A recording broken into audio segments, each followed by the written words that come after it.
ವೀಕ್ಷಕರೇ ನಮಸ್ಕಾರ. ನೀವು ನೋಡ್ತಾ ಇದ್ದೀರಾ ಸುಮನ್ ಟಿವಿ ಕನ್ನಡ. ನಾನು ಜಗದೀಶ್ ಮನ್ಗೋಡ್. ಬೆಳಗಾವಿ ಅಧಿವೇಶನದ ಕೊನೆ ದಿನ ಇವತ್ತು. ನಿರೀಕ್ಷೆಯಂತೆ ಅಧಿವೇಶನ ಒಂದು ರೀತಿಯಾಗಿ ಸುಸೂತ್ರವಾಗಿ ನಡೆದಿದೆ ಅಂತಲೇ ಹೇಳ್ಬೋದು.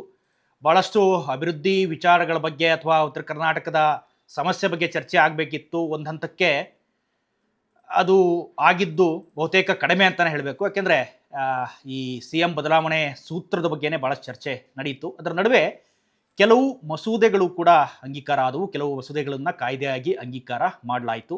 ಭಾಳ ಪ್ರಮುಖವಾಗಿ ಕರ್ನಾಟಕ ಬಾಡಿಗೆದಾರರ ಮಸೂದೆ ಇದು ಕೂಡ ಅಂಗೀಕಾರ ಆಯಿತು ನಿನ್ನೆ ಸದನದಲ್ಲಿ. ದ್ವೇಷ ಭಾಷಣದ ವಿರುದ್ಧ ಒಂದು ಮಸೂದೆ ಅಂಗೀಕಾರ ಆಗಿದೆ. ಸೊ ಇದು ಕೂಡ ಬಿಲ್ ಪಾಸ್ ಆಗಿದೆ. ನಿರೀಕ್ಷೆಯಂತೆ ಒಂದಿಷ್ಟು ವಿಚಾರಗಳ ಬಗ್ಗೆ ಎಲ್ರಿಗೂ ಕುತೂಹಲ ಇತ್ತು.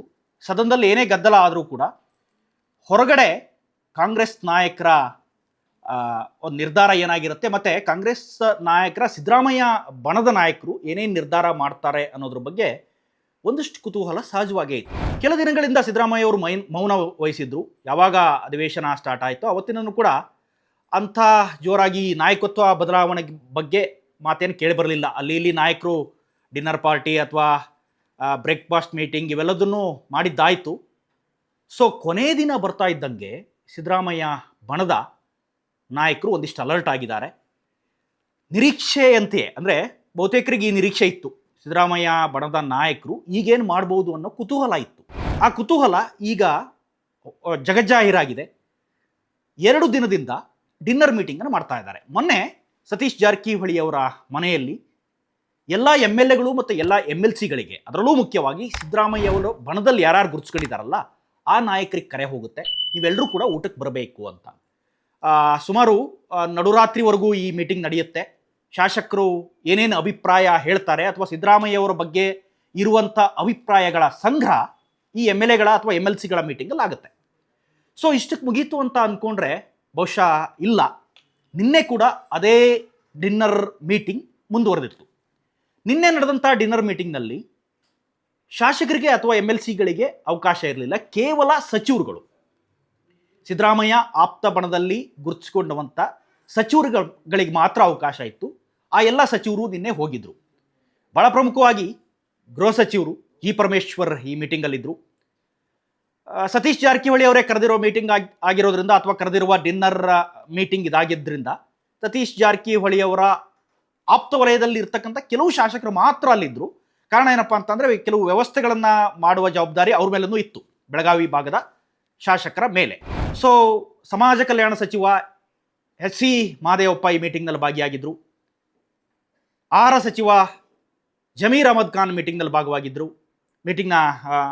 ಹೋಗಿದ್ದರು. ಹಾಗೆ ಸಿದ್ದರಾಮಯ್ಯ ಆಪ್ತ ಬಣದಲ್ಲಿ ಯಾರ್ಯಾರು ಮಾತಾಡ್ತಕ್ಕಂಥ ಮಿನಿಸ್ಟರ್ಗಳಿದಾರಲ್ಲ ಇವರೆಲ್ಲರೂ ಕೂಡ ನಿನ್ನೆಯ ಮೀಟಿಂಗ್ನಲ್ಲಿ ಜಾಯ್ನ್ ಆಗಿದ್ದರು.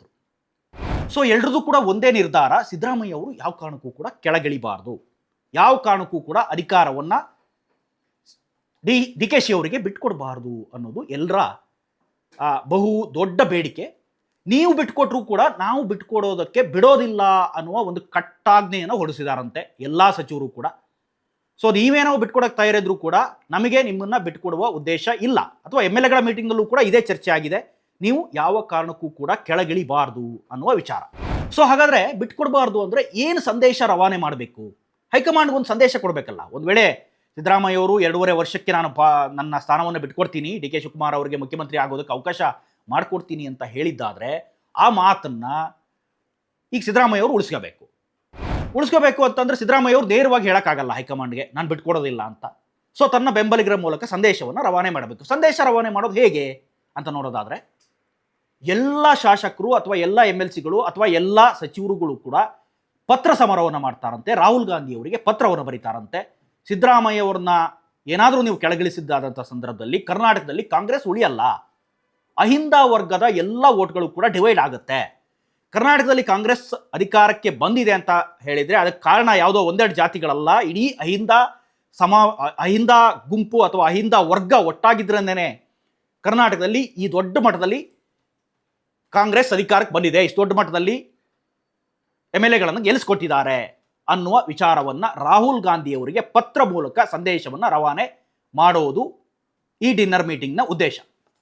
ಇನ್ನು ಎರಡನೇದೇನಪ್ಪ ಅಂತಂದರೆ ಇದೇ ಜನವರಿ ಫಸ್ಟ್ ವೀಕ್ ವೇಳೆಗೆ, ಅಂದರೆ ಜನವರಿ 6-7 ಈ ಸಂದರ್ಭದಲ್ಲಿ ಒಂದು ದೊಡ್ಡ ಸಮಾವೇಶವನ್ನು ಮಾಡಬೇಕು. ಅಹಿಂದ ಸಮಾವೇಶ. ಅದು ಕಳೆದ ಬಾರಿ 2023ರಲ್ಲಿ ಅಧಿಕಾರಕ್ಕೆ ಬರುವ ಹೊತ್ತಿಗೂ ಕೂಡ ಇದೇ ರೀತಿ ದೊಡ್ಡ ಸಮಾವೇಶ ಆಗಿತ್ತು. ಸಿದ್ದರಾಮೋತ್ಸವ ಅಂತಾನೆ ಒಂದು ಸಮಾವೇಶವನ್ನು ಮಾಡಿದರು ದಾವಣಗೆರೆಯಲ್ಲಿ.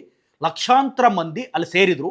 ಅಲ್ಲಿವರೆಗೂ ಕೂಡ ಕಾಂಗ್ರೆಸ್ನಲ್ಲಿ ಮುಖ್ಯಮಂತ್ರಿ ಅಭ್ಯರ್ಥಿ ಯಾರು ಅನ್ನೋದು ಘೋಷಣೆ ಆಗಿರಲಿಲ್ಲ. ಆದರೆ ಒಂದು ರೀತಿಯಲ್ಲಿ ತಾನೇ ಮುಖ್ಯಮಂತ್ರಿ ಅನ್ನೋದನ್ನು ಬಿಂಬಿಸಿಕೊಳ್ಳೋದಕ್ಕೆ ಮಾಡಿರುವಂಥ ಸಮಾವೇಶ ಅದಾಗಿತ್ತು.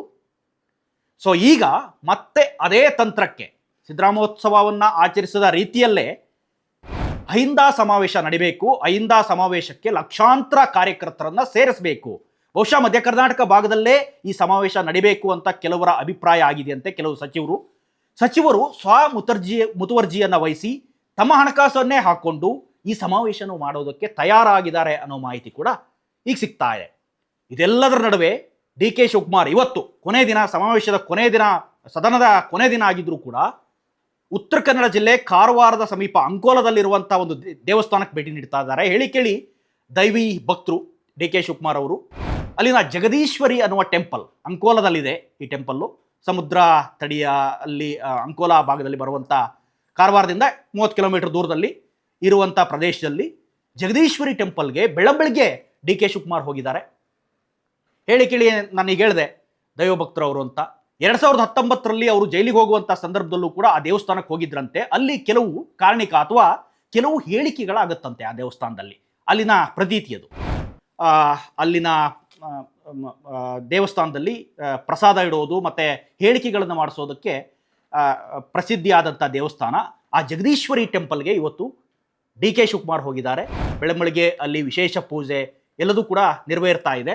2019ರಲ್ಲಿ ತನಗೆ ಹೇಳಿಕೆ ನೀಡಿದಂಥ ಸಂದರ್ಭದಲ್ಲಿ ಅಲ್ಲಿನ ಅರ್ಚಕರು ಹೇಳಿದ್ದಾರಂತೆ DK ಶಿವಕುಮಾರ್ ಅವರಿಗೆ, ಇನ್ನು 3-4 ತಿಂಗಳ ಕಾಲ ನಿನಗೆ ಕಷ್ಟದ ದಿನಗಳಿವೆ, ಅದಾದ ನಂತರ ನೀನು ಜೈಲಿಂದ ಹೊರಬಂದ ನಂತರ ನಿನಗೆ ಒಳ್ಳೆಯ ಸ್ಥಾನಮಾನಗಳು ಸಿಗುತ್ತೆ ಅನ್ನೋದನ್ನು ಹೇಳಿದ್ರಂತೆ. ಈ ಬಾರಿ ಕೂಡ ಅದೇ ದೇವಸ್ಥಾನಕ್ಕೆ DK ಶಿವಕುಮಾರ್ ಮತ್ತೆ ಹೋಗಿ ದೇವಿ ಬಳಿ ವಿಶೇಷ ಒಂದು ಪ್ರಾರ್ಥನೆಯನ್ನು ಕೂಡ ಮಾಡಿದ್ದಾರೆ ಅನ್ನೋದು ಮಾಹಿತಿ. ಸೊ ಈ ಅಧಿಕಾರ ಜಂಜಾಟದ ನಡುವೆ DK ಶಿವಕುಮಾರ್ ಅವರ ಟೆಂಪಲ್ ರನ್ ಮತ್ತೆ ಮುಂದುವರೆದಿದೆ. ಬಹುಶಃ ಈಗಿನ ಬೆಳವಣಿಗೆ ನೋಡಿದ್ರೆ ಜಗದೀಶ್ವರಿ ಏನಾದರೂ DK ಶಿವಕುಮಾರ್ ಅವರಿಗೆ CM ಸ್ಥಾನವನ್ನು ಕಲ್ಪಿಸಬೇಕೇ ಹೊರತು ಈಗಿನ ವ್ಯವಸ್ಥೆಗಳು ಹಾಗಿಲ್ಲ.